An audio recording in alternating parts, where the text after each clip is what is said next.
Hello friends, सी programming सीखने की इस सीरीज में आज हम देख रहे हैं यहाँ पे जो सीरीज दी गई है उस सीरीज के एन टर्म का सम कैलकुलेट कैसे करें। तो सबसे पहले मुझे एन की जरूरत पड़ेगी, तो वो एन मैं यहाँ पे डिक्लेयर कर देता हूँ, लेट्स से इंटीजर एन।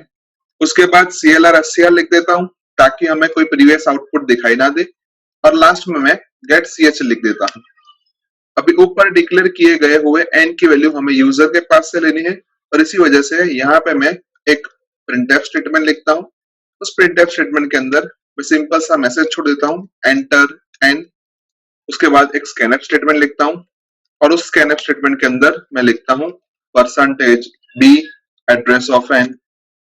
अभी सपोज यहाँ पे हम एज्यूम करते हैं कि एन की वैल्यू 3 है, यानी कि हमें इस सीरीज के पहले 3 टर्म का सम फाइंड करना है। तो उसके लिए सबसे पहले मैं फर्स्ट 3 टर्म्स लिख देता हूं।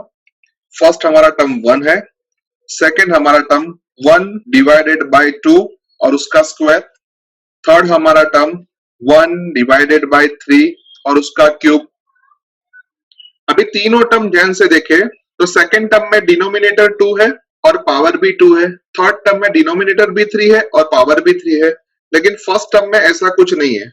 तो हम फर्स्ट टर्म को भी बाकी दो टर्म के जैसे बना देते हैं, यानी कि 1 की जगह पे अगर मैं 1 डिवाइडेड बाय 1 लिखूं तो भी कोई फर्क नहीं पड़ता, और उसका पावर भी 1 लिखूं तो भी कोई फर्क नहीं पड़ता। यानी कि हम 1 की जगह पे 1 बाय 1 पावर 1 लिखे तो भी हमारे आंसर में कोई फर्क नहीं पड़ता। अभी हमारा पहला टर्म भी बाकी के दो टर्म के जैसा बन चुका है, यानी कि अब हम कोई कॉमन फॉर्मूला लिख सकते हैं। लेकिन कॉमन फॉर्मूला लिखने से पहले मैं यहाँ पे तीनों टर्म की वैल्यू फाइंड कर लेता हूं। अभी 1 डिवाइडेड बाय 1 का आंसर 1 आता है, और फिर जो भी आंसर आता है उसका पावर 1 करते हैं, यानी कि 1 पावर 1 का आंसर भी 1 आता है। अभी सेकंड टर्म के बारे में हम सोचे तो 1 डिवाइडेड बाय 2 का आंसर 0.5 आता है, और उसका पावर 2 ढूंढे तो हमें 0.25 मिल रहा है। अभी 1 डिवाइडेड बाय 3 का आंसर 0.3333 है, और उसका पावर 3 फाइंड करें तो हमें आंसर के तौर पे 0.0370 मिलता है। अभी सेकेंड टर्म और थर्ड टर्म दोनों रियल वैल्यू कंटेन करते हैं, यानी कि अगर हम तीनों टर्म का एडिशन करें तो उसका सम हमें रियल मिलेगा। यानी कि हमें सम को स्टोर करवाने के लिए जो भी वैल्यू चाहिए उस वेरिएबल को हम रियल के तौर पे डिक्लेयर करेंगे, और इसी वजह से मैं यहाँ पे एक वेरिएबल ले लेता हूं, लेट्स से डबल सम, जो कि सम की वैल्यू को स्टोर करेगा, और उसकी इनिशियल वैल्यू मैं 0 ले लेता हूं। अभी हम तीनों टर्म का सम करें तो सबसे पहले हमारे सम की इनिशियल वैल्यू 0 थी और उसके अंदर हमने 1 ऐड किया तो हमें आउटपुट के तौर पे 1 मिला। सेकेंड टाइम हमारे सम की वैल्यू 1 थी और उसके अंदर हमने 0.25 ऐड किया, यानी कि हमें सम की वैल्यू 1.25 मिलेगी। और थर्ड टाइम हमारे सम की वैल्यू 1.25 थी और उसके अंदर हमने 0.0370 ऐड किया तो हमें आउटपुट के तौर पे 1.2870 मिलेगा। अभी हम यहाँ पे ध्यान से देखें तो हमने सबसे पहले यहाँ पे डिवाइड ऑपरेशन परफॉर्म किया, उसके बाद हमने पावर ऑपरेशन परफॉर्म किया, और उसके बाद हमने एडिशन का ऑपरेशन परफॉर्म किया, और ये तीनों के तीनों ऑपरेशन हमने 3 बार परफॉर्म किए। यानी कि अगर मुझे ऐसा प्रोग्रामिंग के अंदर करना हो तो मुझे एक लूप की जरूरत पड़ेगी, क्योंकि लूप हमेशा हमें रिपीट वाले टास्क परफॉर्म करके देता है, और यहाँ पे भी हमने वैसा ही किया है। तो इसीलिए मैं यहाँ पे एक फॉर लूप ले लेता हूँ। अभी हम यहाँ पे ध्यान से देखें तो हर एक टर्म के अंदर हमारा न्यूमरेटर 1 है, लेकिन डिनोमिनेटर की वैल्यू पहले टर्म में 1, सेकेंड टर्म में 2 और थर्ड टर्म में 3 है। वैसे ही पावर की वैल्यू भी पहले टर्म में 1, सेकेंड टर्म में 2 और थर्ड टर्म में 3 है।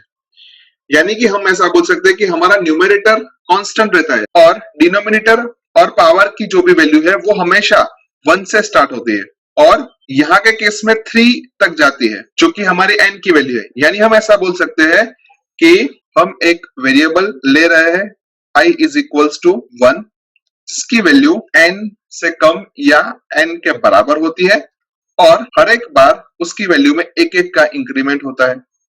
अभी हमने देखा कि सबसे पहले हमने डिवाइड ऑपरेशन परफॉर्म किया है, यानी कि मैं यहाँ पे 1 डिवाइडेड बाय i कर रहा हूं, और उसके बाद उसका जो भी आंसर आता है उसका ith पावर फाइंड कर रहा हूं। यानी कि पावर फाइंड करने के लिए मुझे POW नाम के फंक्शन की जरूरत पड़ेगी, तो मैं उसके लिए लिखता हूं पावर ऑफ 1 अपॉन आई और उसका हम ith पावर फाइंड कर रहे हैं। यानी कि अगर i की वैल्यू 2 है तो ये और कुछ नहीं लेकिन 1 डिवाइडेड बाय 2 पावर 2 है।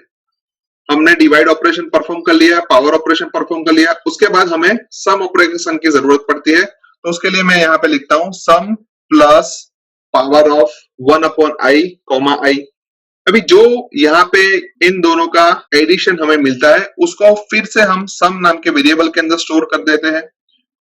यानी हम ऐसा बोल सकते हैं कि यहाँ पे जो हमारा राइट हैंड वाला सम है वो हमारा पुराना सम है और लेफ्ट हैंड वाला सम है वो नया सम है। अभी वास्तव में हमें इस सम की वैल्यू सही मिल रही है या नहीं मिल रही, तो उसके लिए मैं यहाँ पे एक printf फंक्शन लिख के चेक कर लेता हूं। Sum is equals to percentage 0.4 LF और सम, यानी कि परसेंटेज LF की वैल्यू सम से रिप्लेस हो जाएगी और जो 0.4 हमने लिखा है इसका मीनिंग होता है कि सम का जो भी आंसर होगा उसके अंदर से हमें 4 प्रिसिजन तक की वैल्यू हमें रिट्रीव करके देगा। अभी हम लूप के बारे में सोचे तो लूप के अंदर हमने एक आई नाम के वेरिएबल का यूज किया है और उसका डिक्लेरेशन हमने ऊपर नहीं किया है, तो सबसे पहले मैं उसको डिक्लेयर कर देता हूं। और पावर नाम का जो भी फंक्शन हमने यूज किया है वो math.h हेडर फाइल के अंदर बिलोंग करता है, लेकिन हमने उसको ऐड नहीं किया, तो मैं उसको भी ऊपर ऐड करता हूं। Let's say hash include math.h।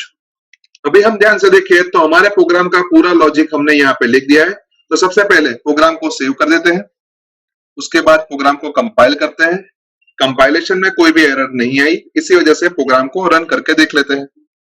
जहां पे मैं n की वैल्यू 3 इंसर्ट कर रहा हूं और मुझे आउटपुट के तौर पे 1.0000 मिल रहा है, जो कि गलत है क्योंकि n इज इक्वल टू 3 के लिए हमारा आउटपुट 1.2870 आता है। यानी अब हम बोल सकते हैं कि हमने जो कोड लिखा है उसमें कुछ एरर है। तो उसके लिए हम देखें तो सबसे पहले हमने सम को डबल में डिक्लेयर किया है, यहाँ पे भी ये सम हमारा डबल है।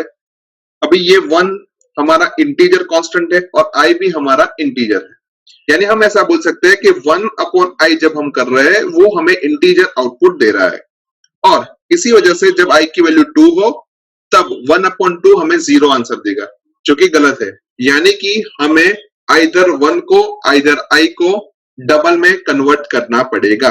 तो उसके लिए मैं यहाँ पे सिंपल सा लिख देता हूं 1.0, यानी अब 1 अपॉन i की वैल्यू डबल में आएगी और उसका पावर भी हमें सही मिलेगा। तो फिर से एक बार प्रोग्राम को हम सेव कर देते हैं, फिर से एक बार प्रोग्राम को कंपाइल करते हैं। कंपाइलेशन में कोई भी एरर नहीं आई, इसी वजह से प्रोग्राम को रन करके देखते हैं। अभी मैं n की वैल्यू 3 इंसर्ट कर रहा हूं और मुझे आउटपुट के तौर पे सम की वैल्यू 1.2870 मिल रही है, जो कि परफेक्टली सही है क्योंकि हमने यहाँ पे n इज इक्वल टू 3 के लिए जो मैन्युअल कैलकुलेशन किया था वहां पे भी हमें सम की वैल्यू 1.2870 ही मिल रही थी। एक और बार प्रोग्राम को रन करते हैं, जहां पे मैं n की वैल्यू 2 इंसर्ट कर रहा हूं और मुझे आउटपुट के तौर पे मिल रहा है 1.25, जो कि परफेक्टली सही है क्योंकि n इक्वल्स टू 2 के लिए हमारे सम की वैल्यू 1.25 ही है। एक और बार प्रोग्राम को रन करते हैं, जहां पे मैं n की वैल्यू 5 इंसर्ट कर रहा हूं और मुझे आउटपुट के तौर पे मिल रहा है सम इज इक्वल्स टू 1.2913, जो कि परफेक्टली सही वैल्यू है। अभी n इज इक्वल्स टू 5 के लिए हमने यहाँ पे मैन्युअल कैलकुलेशन नहीं किया, लेकिन आप खुद उसका मैन्युअल कैलकुलेशन करके सम को वेरीफाई कर सकते हो कि हमें जो सम मिल रहा है वो सही मिल रहा है या नहीं मिल रहा है। आई होप कि आपको इस प्रोग्राम के अंदर अच्छी तरीके से समझ आ चुकी होगी। आज के वीडियो में बस इतना ही, नेक्स्ट वीडियो में फिर से मिलेंगे। Thank you very much.